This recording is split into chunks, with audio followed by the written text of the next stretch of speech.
Assalamualaikum warahmatullahi wabarakatuh. Perkenalkan, kami dari kelompok 8 ingin mempresentasikan materi ujian tengah semester kami yang berjudul Ruang Lingkup Manajerial dari mata kuliah Ekonomi Manajerial untuk dosen pengampu kami yaitu Bapak Dr. Raymond Hasanapan Mikael SE MM. Dan video ini disusun dan dibuat oleh kami kelompok 8, diantaranya yaitu Halo, perkenalkan nama saya Daniel Simanjuntak dari Prodi Manajemen. Nama saya Diki Adiwinata dari Prodi Manajemen. Nama saya Ripka Nupayanti Hutapea, Prodi Manajemen.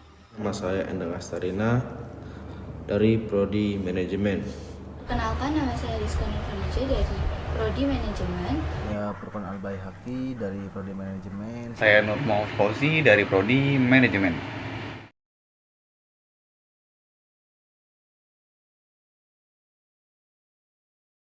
Pertama akan dibacakan oleh Bapak Endang Astarina. Pengertian ekonomi manajerial. Ekonomi manajerial adalah penerapan teori ekonomi dan alat analisis ilmiah pengambilan keputusan untuk membahas bagaimana organisasi dapat secara efisien dan efektif mencapai tujuan mereka. Atau definisi dari ilmu ekonomi manajerial yaitu sejenis ilmu yang menunjukkan penerapan teori ekonomi dan analisis pengetahuan dalam pengambilan keputusan.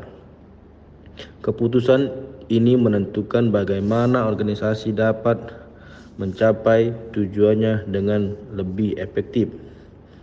Ekonomi manajerial memberikan para eksekutif perusahaan teori dan metode ekonomi yang diperlukan untuk membuat keputusan bisnis dengan menggunakan konsep dan teknik yang biasa digunakan dalam teori ekonomi dan teori keputusan. Topik yang dibahas meliputi optimasi ekonomi, analisis risiko, teori permintaan dan peramalan, analisis fungsi produksi, teori dan analisis biaya, analisis produk dan struktur pasar, analisis kebijakan harga, pemerintah peraturan ekonomi dan rencana investasi. Ruang lingkup manajerial terdiri.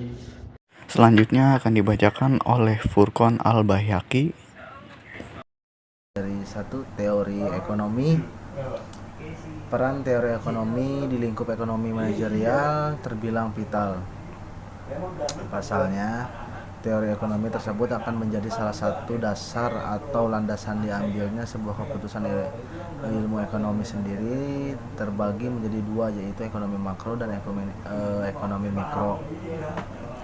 Pada ekonomi mikro merupakan bagian dari teori ekonomi yang berfokus pada perilaku ekonomi itu sendiri, seperti sistem perdagangan, sumber daya, dan perilaku dari individunya. Lain halnya dengan ekonomi makro yang cakupannya jauh lebih luas, yaitu berkaitan dengan investasi, pendapatan agregat, output, dan ketersediaan lapangan kerja. Lanjut. 2. Keterampilan pengambilan keputusan. Ketika membahas ekonomi manajerial, tentu pembahasan tersebut tidak lepas dari proses pengambilan keputusan. Untuk itu, ekonomi manajerial juga memerlukan teknik pengambilan keputusan yang tepat. Pengambilan keputusan dapat dilakukan dengan mempertimbangkan beberapa hal, misalnya ketersediaan sumber daya seperti material, money, dan metode. Tak hanya tepat, keputusan yang diambil juga harus optimal, sehingga terkadang pelaku pengambilan keputusan kerap mengombinasikan antara ilmu ekonomi dan prinsip ekonomi di dalamnya. Lalu selanjutnya akan dilanjutkan oleh Ripka N. Hutapea. Matematika, ilmu keputusan, ekonometra, dan ilmu pendukung seperti matematika dan statistika dapat digunakan untuk mendukung pengambilan keputusan, sehingga perusahaan dapat mencapai tujuannya secara efektif, efisien, dan optimal. Ilmu ini menggunakan alat matematika, ekonomi, dan ekonometrik untuk membentuk dan memperkirakan model keputusan yang dirancang untuk menentukan perilaku perusahaan terbaik. Matematika ekonomi digunakan untuk membangun model ekonomi yang menerapkan alat statistik ke data dunia nyata untuk memperkirakan model yang disimpulkan oleh teori ekonomi untuk membuat prediksi. 4. Ilmu administrasi bisnis. Selain ilmu keputusan, kajian ilmu lain seperti administrasi bisnis juga tidak kalah pentingnya dalam proses pengambilan keputusan, khususnya hal yang berkaitan dengan lingkup ekonomi. Peran ilmu administrasi bisnis yang juga mencakup urusan keuangan, pengelolaan sumber daya manusia dan material maupun akuntansi juga masuk ke dalam lingkup dari ekonomi manajerial tersebut. Dilanjut oleh Bapak Diki Adiwinata. Fungsi ekonomi manajerial. Pengelolaan finansial. Fungsi dari penggunaan ilmu manajemen ekonomi yang utama adalah bisa mengelola keuangan dengan efektif dan tepat, sehingga suatu instansi atau perusahaan dapat menghasilkan keuntungan bersih sebesar-besarnya. Metode evaluasi dapat digunakan sebagai sebuah evaluasi untuk mengubah aturan bisnis lama menjadi aturan bisnis baru, dan hal ini sangat berguna ketika pemimpin sebuah perusahaan berganti. Menganalisis lingkungan industri. Analisis kondisi ini mengacu pada beberapa bagian seperti kondisi supplier, konsumen, dan keberadaan pesaing atau kompetitornya. Hasil analisis tersebut tentu dapat diolah kembali menjadi informasi pendukung dalam menunjang rencana dan keputusan perusahaan ke depan demi meningkatkan profit perusahaan, memperbaiki pengambilan keputusan. Ekonomi manajerial juga berperan dalam upaya pengambilan keputusan. Hal tersebut bukanlah sesuatu yang mudah dilakukan oleh manajemen, sebab pihaknya perlu mempertimbangkan dari berbagai aspek dan analisis. Lalu selanjutnya, peran bisnis dalam masyarakat. Dunia usaha telah mampu meningkatkan kesejahteraan masyarakat melalui pemantapan pertumbuhan ekonomi dan mendistribusikannya kepada masyarakat, baik dalam bentuk kuantitas dan kualitas produk dan jasa yang dihasilkan. Pajak atas laba perusahaan telah mampu meningkatkan penerimaan pemerintah, sehingga pemerintah mampu melayani masyarakat dengan lebih baik, menciptakan lapangan kerja dan mengurangi pengangguran. Selanjutnya, tapi perusahaan dapat mengenakan biaya eksternal pada masyarakat melalui kegiatan-kegiatan produksi mereka.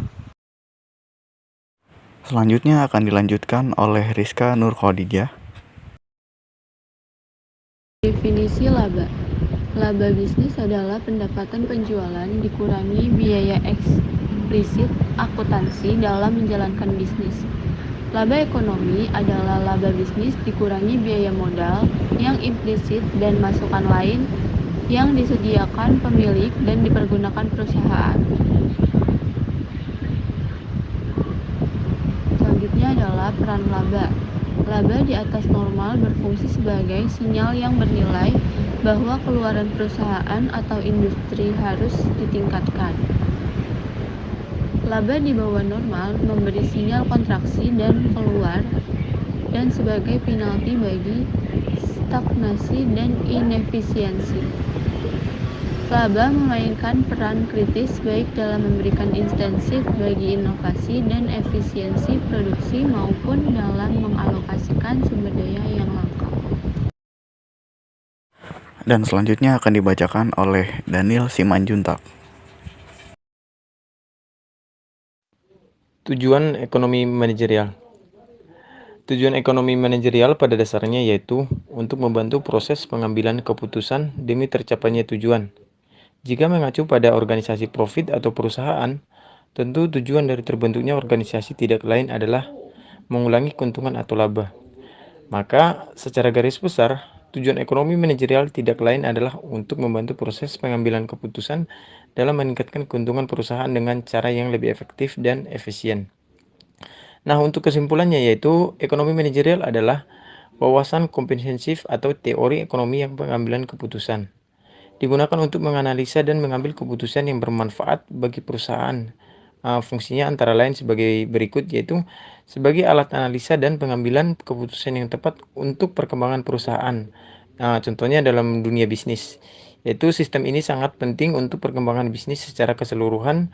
Dan selain itu, Anda harus mengelola pembukuan bisnis yang baik untuk mengembangkan rencana bisnis yang lebih matang berdasarkan laporan keuangan. Sekian presentasi dari kami, kurang lebihnya mohon maaf apabila ada kata-kata yang kurang jelas dan juga kualitas video dan audionya yang kurang jelas, mohon dimaafkan. Semoga dapat dimengerti materi yang kami bawakan. Sekali lagi kami pamit. Assalamualaikum warahmatullahi wabarakatuh.